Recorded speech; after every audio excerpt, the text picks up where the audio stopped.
আরে আসিফ, এখানে কি করছ? চল নামাজ যাই। না ভাই, আমি নামাজে যেতে পারবো না, আমার কাঁধটা অনেক ভারী ভারী লাগতেছে, তুই যা। ও আচ্ছা, ঠিক আছে। আরে আসিফ, এখন তো আসরে আজান দিয়ে দিছে, এখন নামাজ যাই, চল। ভাই আমি এখন যেতে পারবো না, আমার কাঁধটা অনেক ভারী লাগতেছে, তুই যা ভাই। বন্ধুর আব্বা ভাল লাগতেছে না, যাই ইমাম সাহেবের কাছে যা, দেখি কি বলে। আসসালামু আলাইকুম ইমাম সাহেব। ওয়ালাইকুম আসসালাম। ইমাম সাহেব, আমার বন্ধুকে যখনই নামাজের কথা বলি সে বলে কাঠটা ভারী হয়ে আছে, এখন আপনি কিছু একটা করেন। আচ্ছা, তোমার বন্ধু এখন কোথায় আছে? বুধবাড়ির সামনে চলেন। এই যে ইমাম সাহেব, এটা আমার বন্ধু। সালামু আলাইকুম ইমাম সাহেব। ওয়ালাইকুম আসসালাম। কি হয়েছে তোমার? তোমার বন্ধু আমাকে বললো। ইমাম সাহেব, আমি যখনই নামাজ পড়তে যাই আমার কাঁধটা অনেক ভারী ভারী লাগে, জানি না আমি আমার কি হয়েছে। ও আচ্ছা, এই ব্যাপার।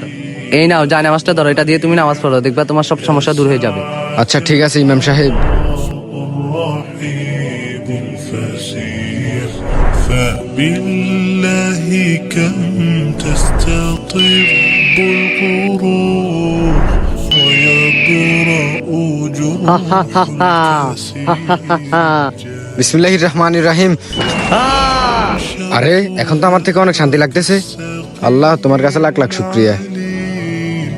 وقد